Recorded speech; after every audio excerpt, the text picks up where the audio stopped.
Semoga kalian dalam keadaan sehat semua ya, dan semoga kalian dalam lindungan Allah Subhanahu wa Ta'ala. Nah, sebelum kita mulai, Ibu ingin perkenalan dulu. Seperti kata pepatah, tak kenal maka tak sayang.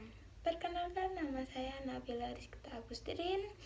Di sini kita akan belajar tentang ekonomi. Nah, sebelumnya Ibu akan menghimbau sedikit kepada kalian karena ini masih di masa pandemi ya. Jadi kalian jaga kesehatan, jangan keluar rumah jika tidak dalam keadaan mendesak atau tidak ada urusan penting ya. Dan jangan lupa memakai masker, cuci tangan, cuci kaki dengan sabun. Nah, hari ini kita akan belajar tentang materi ekonomi ya. Apa kalian sudah siap untuk memulainya? Kalau sudah siap, mari kita mulai. Sebelumnya, bismillahirrahmanirrahim. Assalamualaikum warahmatullahi wabarakatuh. Nah, sebelum kita lanjut ke pembelajaran, lebih baik kita berdoa dulu seperti biasanya. Berdoa, mulai. Amin. Nah, semoga pembelajaran hari ini berguna untuk kalian dan berguna dan bermanfaat untuk kalian di masa depan, seperti itu ya. Nah, hari ini kita akan membahas materi tentang kebutuhan tidak terbatas dan masalah pokok ekonomi. Nah, apa sih tujuan dari pembelajaran materi hari ini? Yang pertama, kalian bisa mengerti dan kalian tahu apa saja faktor kebutuhan tidak terbatas. Yang kedua, kalian bisa memahami apa saja masalah pokok ekonomi. Nah, mari kita ke materi. Kebutuhan tidak terbatas. Kebutuhan merupakan segala sesuatu yang diperlukan manusia untuk mensejahterakan hidupnya. Orang membutuhkan sesuatu karena tanpa sesuatu tersebut ia merasa kurang dalam hidupnya. Itulah kenapa anak-anak kebutuhan tersebut mencerminkan ketidakpuasan atau kekurangan dalam diri manusia. Nah, di sini Ibu akan menjelaskan faktor-faktor apa saja yang menyebabkan kebutuhan itu bertambah atau kebutuhan tidak terbatas. Yang pertama ada usia. Semakin bertambahnya umur manusia, maka kebutuhannya akan semakin meningkat.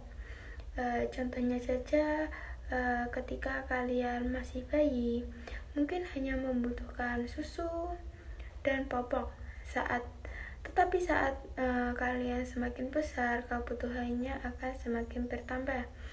Contohnya apa saja? Kalian membutuhkan bubur, membutuhkan mainan, membutuhkan makanan, pakaian, seperti itu. Nah, semakin bertambahnya umur kalian, kebutuhannya akan semakin beragam. Kalian membutuhkan kendaraan, membutuhkan makanan yang bertambah juga, pakaian yang semakin hari semakin bertambah, seperti itu. Yang kedua ada pendidikan. Kebutuhan manusia juga akan berkembang seiring dengan tingkat pendidikan seseorang. Saat masih sekolah, mungkin hanya membutuhkan buku, seragam, dan peralatan sekolah. Namun setelah kuliah, kebutuhan akan bertambah lebih banyak lagi. Nah, ada juga faktor yang ketiga adalah faktor teknologi. Ada yang tahu apa aja faktor teknologi? Apa itu faktor teknologi? Nah, Ibu akan jelaskan. Faktor teknologi adalah perkembangan teknologi yang sangat pesat akhir-akhir ini berpengaruh besar terhadap kebutuhan seperti handphone, gadget, laptop, komputer, dan yang lain. Nah, teknologi ini akan terus berkembang, baik model, fungsi, atau macamnya. Hampir semua orang ingin memiliki barang-barang tersebut agar dianggap tidak ketinggalan zaman, sekaligus karena nilai praktisnya. Yang keempat ada pendapatan. Besar kecilnya pendapatan seseorang yang diterima itu juga akan berpengaruh terhadap jumlah dan jenis kebutuhan yang harus dipenuhi. Contohnya saja ketika kalian menerima gaji yang semakin tinggi ya, maka kebutuhan kalian itu juga akan semakin meningkat. Contohnya saja kalian ingin mengganti motor, mengganti handphone, padahal motor kalian yang lama itu masih layak untuk digunakan. Bahkan yang seharusnya kalian itu yang biasanya membeli baju seminggu 1 kali itu bisa 2-3 kali seperti itu. Yang kelima ada jumlah penduduk. Kebutuhan juga akan semakin meningkat jika jumlah penduduk bertambah. Banyaknya penduduk menyebabkan kebutuhan yang harus dipenuhi juga banyak. Yang keenam ada promosi produk atau iklan. Iklan dirancang untuk mempengaruhi konsumen bahwa suatu produksi sesuai dengan apa yang mereka butuhkan atau yang calon pembeli butuhkan. Hal ini akan menyebabkan kebutuhan manusia meningkat karena ketika kita tidak ingin membeli barang, setelah kita melihat handphone seperti Instagram, Facebook, atau media lainnya, kalian akan tertarik dengan iklan tersebut, akhirnya kalian akan membeli. Nah, perkembangan produk dan promosi ini juga semakin gencar ya dilakukan.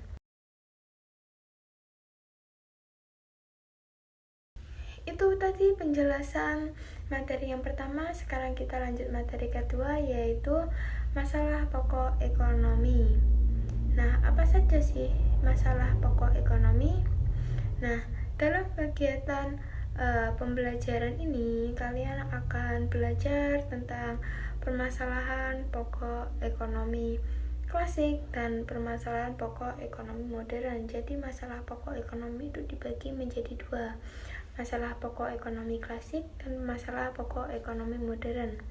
Untuk mengukur keberhasilan kegiatan pembelajaran ini, kalian harus dapat menjelaskan apa sih yang dimaksud masalah pokok ekonomi klasik dan apa sih yang dimaksud dengan masalah pokok ekonomi modern. Yang pertama kita akan membahas tentang masalah pokok ekonomi klasik dulu ya. Pokok masalah ekonomi klasik itu dibagi menjadi 3, yaitu pertama ada produksi, yang kedua ada konsumsi, yang ketiga ada distribusi. Yang pertama, produksi. Produksi menyangkut masalah usaha atau kegiatan mencipta atau menambah kegunaan suatu barang. Yang kedua ada konsumsi. Konsumsi menyangkut kegiatan menghabiskan atau mengurangi kegunaan suatu benda. Yang ketiga, distribusi. Distribusi menyangkut kegiatan menyalurkan barang dari produsen kepada konsumen. Nah, itu adalah penjelasan dari masalah pokok ekonomi klasik. Nah, ini kita akan lanjutkan ke masalah pokok ekonomi modern. Pada masa era ekonomi modern ada seorang ahli ekonomi dari Amerika Serikat yang bernama Paul Samuelson yang mengemukakan 3 masalah pokok yang dihadapi dalam perekonomian, yaitu apa saja? Ada yang tahu? Mari kita bahas bersama-sama ya. Yang pertama adalah berkaitan dengan pertanyaan apa, bagaimana, dan untuk siapa barang tersebut. Nah, 3 masalah pokok ekonomi modern itu yang pertama adalah apa?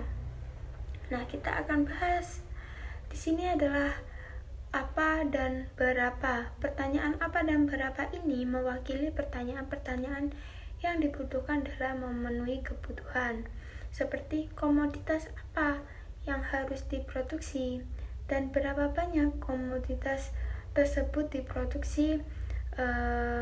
Masalah pokok adalah jenis dan jumlah produksi yang harus dihasilkan. Kedua, ada bagaimana komoditas tersebut diproduksi. Menjadi masalah berikutnya yang harus dipertimbangkan dalam hal ini Harus dipertimbangkan pelaku, fakta-fakta produksi, dan teknik apa yang dilakukan. Untuk siapa? Pertanyaan selanjutnya ya. Pertanyaan ini adalah menjadi pertimbangan. Untuk siapa suatu barang dihasilkan? Dalam hal ini masalah pendistribusian menjadi aspek penting yang harus ditata sedemikian rupa agar produk yang dihasilkan tepat sasaran dengan baik atau bisa tersalurkan dengan tepat ya, agar dapat memenuhi kebutuhan target pemasaran. Permasalahan ini anak-anak, permasalahan untuk siapa tidak hanya mengenai siapa yang menikmati produk yang dihasilkan, tetapi juga mencakup siapa yang akan merasakan manfaat atau memperoleh manfaat dengan adanya produksi barang tersebut.